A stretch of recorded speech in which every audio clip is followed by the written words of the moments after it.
love to start with the genesis of it, it being your story. Tell me about what prompted you to do this.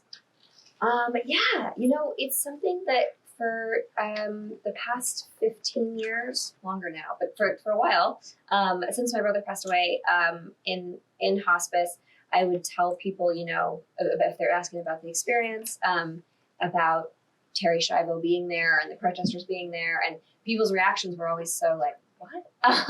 That I knew I wanted to tell a story about, somehow.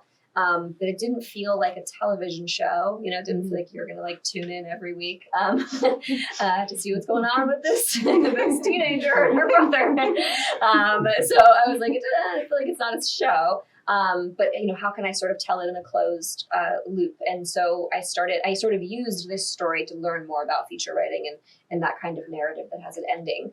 And so I started in 2018. I started working on the script, and I put it aside for a long time. I couldn't finish it. I couldn't figure out how to finish it. And my husband, who's here, who's an associate producer on the film, I was like, I couldn't figure out how to finish the script. I couldn't figure out how to finish the story. And I sat down after years of trying to figure this thing out with him. And I was like telling him all these things and all the pieces I had. And he said back to me, like, it sounds like it's a teenage girl who like wants to be normal and like can't be normal. And I was like, okay. And I went and like finished the whole script and finished the whole thing. But it was like, I needed someone to say it back to me. That happens in writing where you're saying all the pieces, all the pieces. And then someone says it back to you and you're like, got it. So finished the script and then, and then from there we attached cast. And we're going to get into the cast and everything. But I wanted to talk a little bit to both of you about how we felt as an audience. I did transported back to the early 2000s.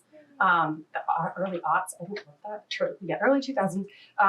The Brits call it the naughties. The aughts. I like that. I know, me too. Let's do that. They're like the naughties. They've like made a cool word for them already. Of course they did. I know. It was so beautiful. I felt like I was playing like the coolest game of I Spy with like disposable camera, Destiny's Child poster, Motorola pink razor. Like it was 2005. I was in high school. Like it was perfect. Like it was exactly what my bedroom looked like and what my friends sounded like and what they wore. I mean, I literally just kept writing a list of everything that I had but anyways, to bring it all back, was there a vision board, a lookbook? How did you guys work on that together? Maybe, do you want to start this? Yeah, I think it's sort of interesting, right? Because being challenged with the concept of shooting a period piece from a time period in which you were part of, right? It's like, because I feel like, as cinematographers, you often think of a period piece. You're like, oh, let me pull in from some old vintage, photographs from my family, and let me try to evoke that sort of mood. But I think in terms of like trying to capture the aughts, I think it was really just about trying to dig through Laura's memories of what the time period felt like. And a lot of it just relied into, like you were saying, like the props and the art direction, because it wasn't that long ago, right? So like technology wise, I don't think it would have wanted to feel more dated than it already felt, So we just kind of like, pulled together just some general ideas about like what she felt her child was like. And then she had some photographs from Clearwater that you shared. And then we sort of came up with like color palette and some other cool stuff like that. But yeah, I had a photo album that I just showed our costume designer. I was like, I don't know if this is helpful. And she was like, yes, this is helpful. And she just copied and then they were just everywhere. So it was just like all these photos of me just dressed up like a slut, just like all the like nightclub teen, like everything that you'd be like, I don't want anyone to ever see these. Then they were just in everyone's office. Yep. And like those going out just tops. Exactly. I mean, we would shop at a stripper store to go to nightclubs. And so then it ended up in everyone's department. And it was lovely. But I think it helps sort of capture the authenticity of, because they're scouring the background for things and, very helpful. Yeah. It's beautiful. Going into casting a little bit now, I mean, Laura Linney, Woody Harrelson, Matt Walsh, Nico Parker, and not to mention like her incredible group of friends. Can you talk about how you found Nico, why you found her right for Doris? A little bit about. I mean, there's a lot there, but maybe let's start with Nico. Nico, I mean, she's incredible. She's so like Doris is like a very old soul, you know. I think of her as like a very like observant kind of old soul, taking everything in, and her awareness is like heightened, and that's Nico. Like Nico's just, you meet with her once, and you're like, this is a very heightened awareness human being. She's also just incredibly gifted, you know. I mean, her personality, you're like, oh my God, you could be Doris. Like, you have all of these elements, but then you see her perform. She's a freak. So good. She's so good. And she won the audience award at Sundance. Not audience, sorry. It was actress. Acting. Yeah. Breakthrough Actress Award. Thank you. She won the Breakthrough Actress Award at Sundance. But I mean, we'd be on set, and she's looking at a static television, and she's just sobbing, you know, just tears are just, you know, and then you call cut, and she looks over at you and is like, and you're like, what? How are you doing this? Yeah. That's amazing. How much of you do you see in Deep Doris? I mean, I think Doris is a much better person than I was. I was much more like, you know, partying. I was more selfish. I was more narcissistic. Doris is like who I wish I was. This like martyr. It's like who I see myself as Doris. But she's a better person than I was. And I think she also, I had friends. I had a social life. I think she's sort of coming into herself in this movie in a bigger way than I was. Bruce, I wanted to talk to you a little bit about all the different driving sequences in this movie. In the beginning, in the pickup truck, Doris learning how to drive, like them jamming out in the Mustang, to like the last shot of Doris on her way to see Max in the limo. They're all so like intimate, tight shots. Is there anything while you were filming those that we didn't get to see on screen, or any challenges maybe you want to talk about? Oh yeah, I mean, I think really the biggest challenge was trying to fit, what was it, 5 teenagers into a Corvette. It's like, what was it, a Mustang? Mustang convertible. Yeah, I mean, that was, and a camera. Yeah. So yeah, that was probably the biggest challenge. And it was, every time I look at the film, I'm like trying to think of any other way we could have done it. And it's like, dude, nope, nope, you got to get the kids in there. You got to figure out an angle where you can see everyone's face. And so, that was the biggest challenge on that end. And then just, trying to figure out how to get the driving scene where Doris is driving for the first time. Just trying to figure out how to do that, because I think everyone was so anxious about that day, because we knew that it was going to involve stunts. It was going to involve Nico. And Nico's never driven before, much less she's never rode a bike and all these things. Yeah. So it was like, how are we going to do this? And so there was a lot of anxiety behind that. But ultimately, the stunt team got involved, and I think they went a little extra hard on the drive. And so that was a surprise. We didn't know how much they were going to do. So that was cool. But yeah. It was really fun. I'm from Florida. Yay! So I'm from Miami, but spent a lot of time in Central Florida. And I think of Miami as the Paris of Florida. Yeah, that's very nice of you to say, but it's not true. It's chic. I mean, compared to some of the parts of Florida. Yes, Miami it is very different. Chic. It's a different experience.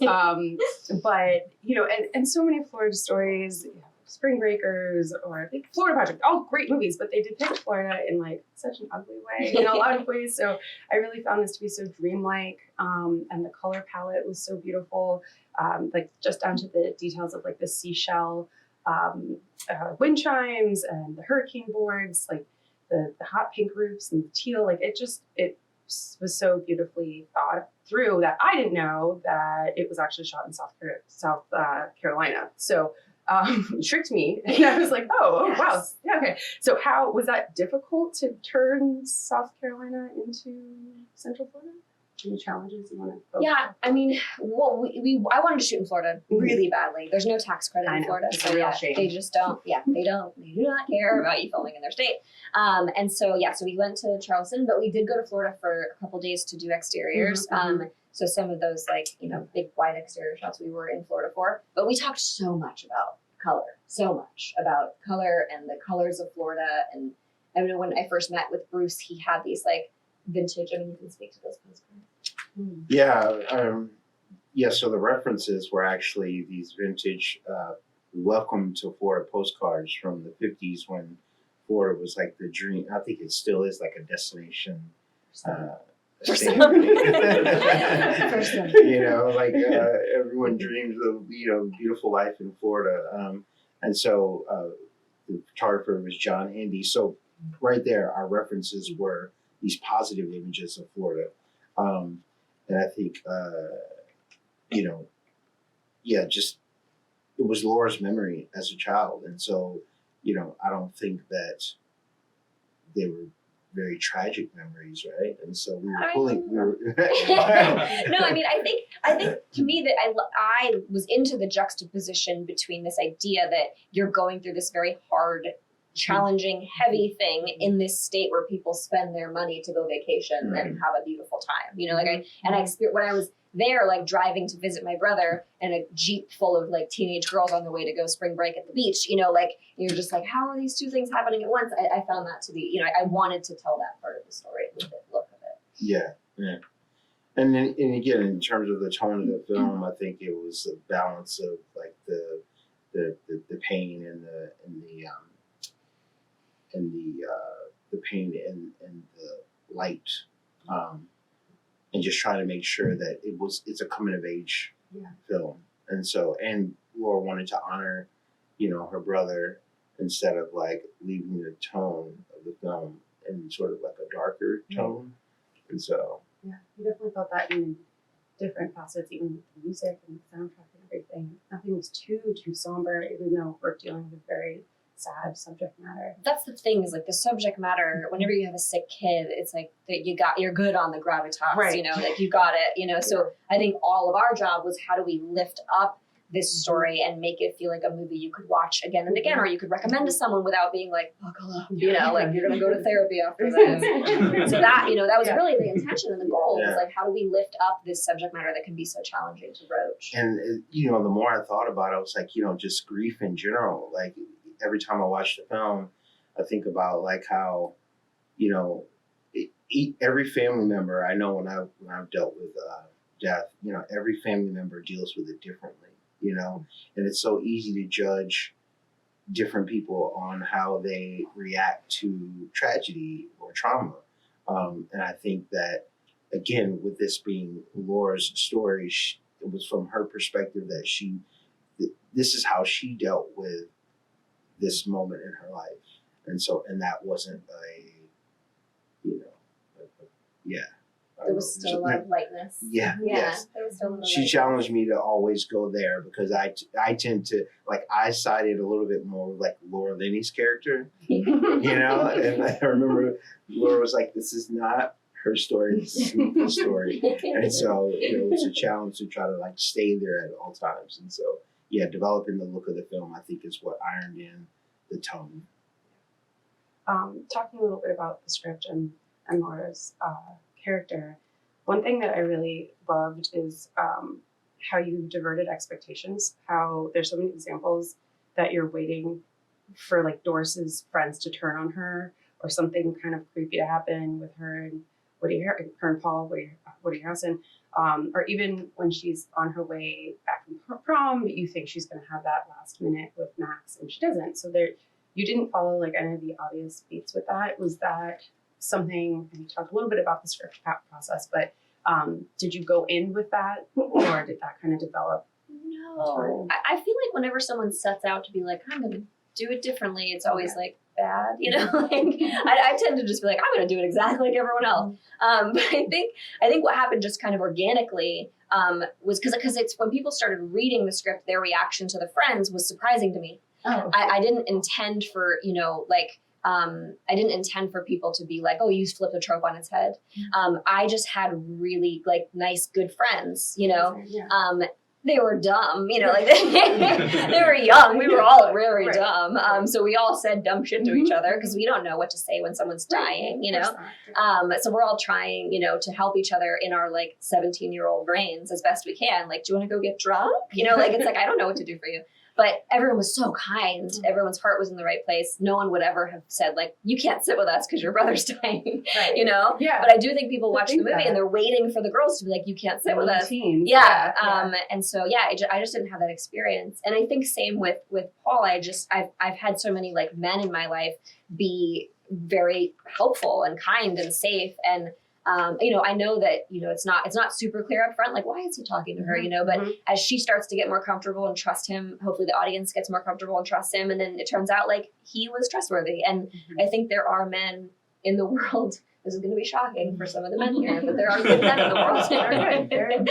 They do exist. There are really good men in the world. And so, and I've had really amazing older men, like just be kind and helpful. So it was sort of, that idea, was intended to just tell those stories. But I think it's been surprising to people because so often those aren't the stories we're telling you. Which is great to see. Refreshing. Bruce, another one for you. Towards the end, there's this picture of Max on the bed, and then it kind of comes out, and you have Doris on the cot and Christine on the cot, and it's so painfully intimate and quiet, and it's one of my favorite shots. I don't know if maybe you want to talk about that, or just maybe one of your own honestly, favorite. I think I've been waiting for that question for a long time. Right. No, it's crazy because you know, it's one thing to tell the story with the camera, but I think that one of the things Laura really wanted to do was to pull away from like the technical, you know, showy part of cinema.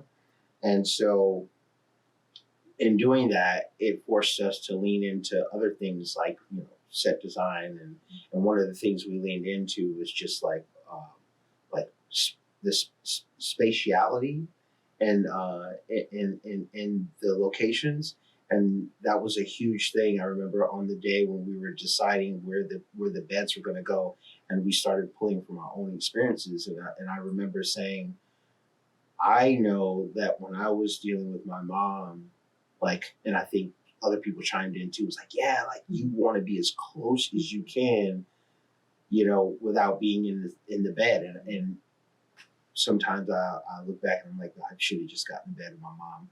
But you know, you try to make that as intimate as you can when you're in those rooms, because you know that that, you know, when you leave there, that person is going to be taken care of by other people and strangers. And so you try to use whatever space you can to like get close to them.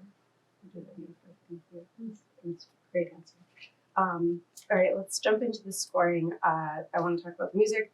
It feels like you got my iPod from that time with Ying Yang Twins, Weezer, Pussycat Dolls, Christina Milian. Yes. Everything just painted a beautiful world that was so authentic to that era. Can you talk a little bit about bringing ST on and how that conversation went? Yes, I mean, so Mary Ramos was our music supervisor, and she's just incredible. And so she early on started building playlists when we were in pre-production, just like, you know, tossing songs on. I know she put on Dip It Low like early on, and we were like, yes. And so, but with Esty, I hadn't met with any composers, and I had no experience. I had not worked with a composer before. I really knew very little about score. Working mostly in, you know, comedy television, it just hasn't been a big part of it. And so when she brought up Esty, it was the only person she brought up, and she was like, I really think you should meet her. You're close in age, and I'm a Haim fan, so I was like, I just want to meet her. I'm just going to use it as a reason to meet her. Yeah. But she's like, I think you'll really. And I watched some of the other films, the film that she had scored, and the show that she had scored, and I met her over Zoom, and she's the most incredible person. Her personality is just like, she's amazing. She's very funny and warm, and we started talking about that era and, you know, growing up exactly in those years and all those artists that we listened to, and there was just so much connection. And she really, you know, really understood that we did not want the music to be emotionally manipulative or too much of a downer or too heavy. again, it feels like the same thing, right? Like you have a sick kid, you know, like the audience will feel that. Exactly. And so we wanted the music to sort of to create buoyancy. And she got it, and her partner, Chris Tracy, they're just amazing. Yeah. And so they, very early on, they watched the director's cut, you know, then they sent me some tracks, and every single one of the tracks is in the movie. Like every one of them. Like we just were, our editor, Sarah Shaw, and I were just like, oh my God. Yeah, she's amazing. Yeah, you really, it feels like you vibed very well on set with everyone that you've been working with. What do you think, Bruce? Mhm. Bruce is just still mad at me for that one day. So this is your first time directing, correct? Yes. What made you decide to do this? And so maybe talk a little bit about your history, because you were a writer before, like Yes. comedy, and then decided, okay, I'm going to be a director. Yeah, I mean, I really wrote for a long time, like 10 years on different shows. I ran a show, created a show, ran a show. And then that show like abruptly was canceled. Like we were a couple days about to shoot. We had written a whole second season, and then there was like, your show's done. So we came home. And then I didn't know what to do next. So I really just wanted to write something that was more emotional. I think I was feeling very emotional. It was like COVID and, you know, the show gone. And I spend a lot of time in therapy and, you know, reading self-help books and crying a lot. And I just was like, all I was talking about at work was comedy. So I was like, how do I sort of channel more of myself into something? And so I wrote this script, but not thinking that I would ever get to make it, just to write it, you know? And then the reaction to the script was so positive, in a way that I wasn't expecting or prepared for. And it was on the blacklist, and like, it was attracting sort of talent interest and talent agents for people that I couldn't even have imagined meeting, you know, in the previous. So, so it was that. And then it was just sort of, if this becomes a reality, if we can make this movie, my manager was just like, you have to direct this movie because you were there, you know? So he's like, you relaying to someone else what it was like to be there feels like, you know, but I started shadowing people, and I started taking classes at Sundance collabs, and I just started doing all the things to make myself feel more like I could have a conversation with Bruce and he could understand me, you know? And so, so I just, that was good. I all came together like step by step. I wasn't like, I never saw myself as someone who could direct photography, cinematography, intimidated the shit out of me. Me too. So intimidating. All the jargon, there's so much jargon. She made fun of me because on set, she came by my tent one day and saw these big jar of these gummies. Oh my God, and they're these stress gummies. And so they're like these gummies that, you know, have like, I don't know what they have. Ashwagandha. And all these things. And it was like a, you know, polar opposite of what was happening on the other side of set. It's like over there, I'm like stressed out, thinking about blocking, all these kinds of things, making the day. She's like, oh, is that what it's like over here? No, but these gummies are 1 per day stress gummies. And you'd see Bruce just like, just knocking back the gummies. I'm like, you good, buddy? But it's so stressful. And it's so much.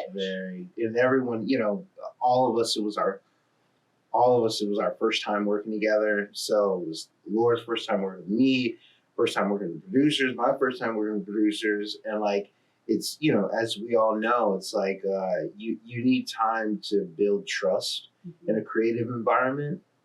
And that's one of the things with television is like, you have like a whole, you know, season to develop that trust in a feature film.